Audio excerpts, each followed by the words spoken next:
विमल पोलो जुबा केसरी, हर पल मनाओ केसरी त्योहार। मैं आपको बताऊं, जब शरद पवार और अजीत पवार के बीच में एक मतभेद जब हुआ था और हम वहां पर गए थे, बारामती के 80% क्या 90% लोगों का ये मानना था कि ये केवल राजनीति है। शरद पवार और अजीत पवार कभी नहीं अलग हो सकते। शायद शरद पवार का ही इशारा हो, उनके जहन में, उनके दिल में ये बात कभी उतरी ही नहीं कि शरद पवार और अजीत पवार अलग हो सकते हैं। उन्होंने कहा, उनके दिमाग में ये था कि ये कोई रास्ता है कि सरकार में अजीत दादा बने रहें और बारामती का विकास इसी तरह होता रहे। बहुत क्लियर कट बारामती के लोगों के दिमाग में ये था। जब अजीत पवार ने अपनी पत्नी को सुप्रिया सुले के खिलाफ लोकसभा का चुनाव लड़ाया था, तब भी मैं गया था उस समय, क्योंकि बहुत हॉट सीट थी और वहां के लोग बिल्कुल क्लियर थे। हालांकि घड़ी चुनाव चिन्ह एनसीपी का अजीत पवार को मिला था और वो तुरही बजाते हुए चुनाव चिन्ह शरद पवार को मिला था। और ये था कि घड़ी चुनाव चिन्ह इतने सालों से है तो सुप्रिया सुले के लिए चुनाव में दिक्कत आएगी। वहां के लोगों का एकदम क्लियर था कि नहीं, दिल्ली की राजनीति, लोकसभा की राजनीति सुप्रिया सुले के हाथ में रहेगी और बारामती की राजनीति अजीत पवार के हाथ में रहेगी। और अजीत पवार, जब लोकसभा का चुनाव सुनीता पवार हार गई, बारामती के लोगों का ये संदेश, बाद में अजीत पवार ने वहां जाकर के बारामती में सार्वजनिक तौर पर यह कहा कि मुझसे गलती हो गई, सुप्रिया सुले के खिलाफ मुझे चुनाव सुनीता जी को नहीं लड़ाना चाहिए था। और जब वो विधानसभा लड़ रहे थे और विधानसभा में आपने देखा कि कितने वोटों से उनको बारामती ने जिताया, क्योंकि लोगों को यह लगता था कि बारामती और महाराष्ट्र की राजनीति पवार फैमिली में अजीत पवार ही हैं और केंद्र की राजनीति के लिए शरद पवार और सुप्रिया सुले, और ये दोनों एक ही है, ये मान्यता थी।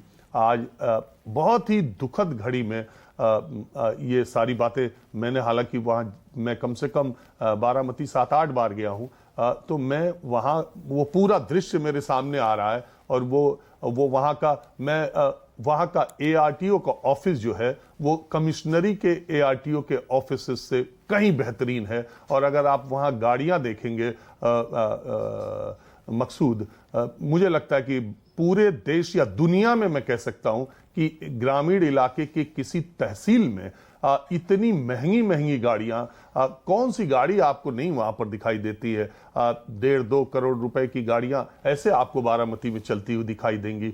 लोगों को इतना संपन्न बनाने का काम पवार फैमिली ने किया है। और अजीत पवार ने पीछे दिनों वहां फैक्ट्रीज अगर खुलती हैं, वहां लेबर की सप्लाई है, वो भी बारामती का आदमी करता है। वहां नौकरी भी बारामती का आदमी पाता है। वहां डॉक्टर वही पैदा हो रहे हैं।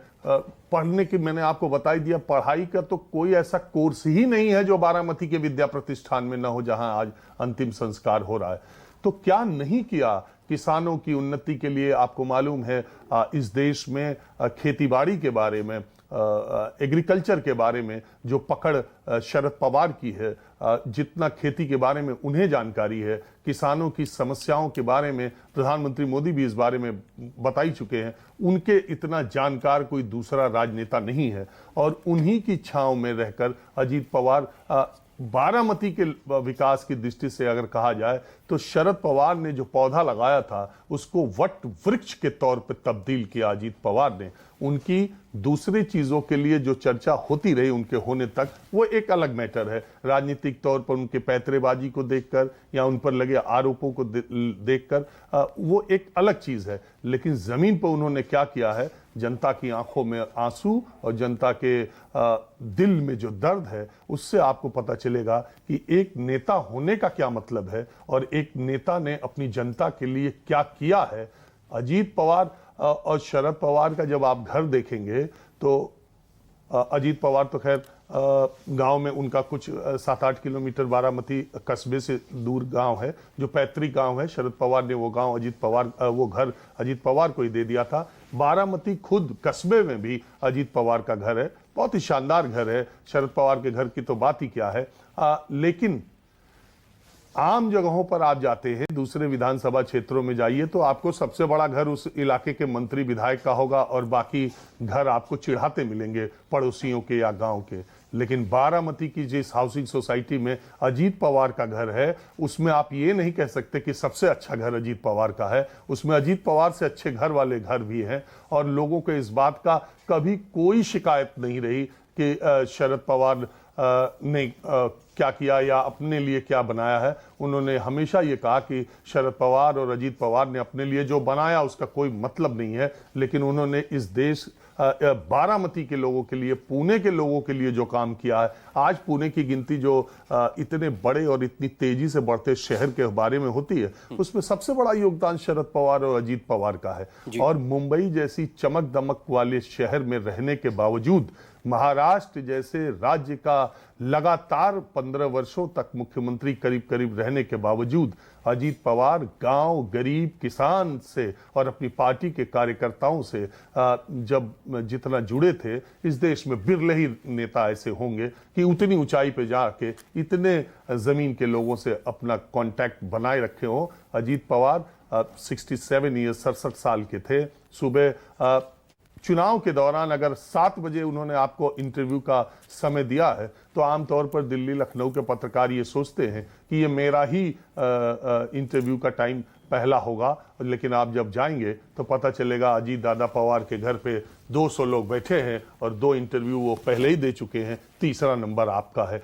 तो राउंड द क्लॉक जनता के लिए काम करना, उपलब्ध रहना, तब ऐसे कोई 41 सीटें नहीं जीत पाता मकसूद अपने दम पर, और खास करके अपने गार्जियन से अलग होकर के, पार्टी टूट करके, और उसके बावजूद 41 सीटें जीत जाना कोई हंसी खेल का काम नहीं है। अजीत पवार एक बहुत ही बड़ी शख्सियत के तौर पर जाने जाएंगे, और जैसा जो लोग हमारे साथी इंद्रजीत बात कर रहे थे, उन्हें बारामती में एक भगवान का दर्जा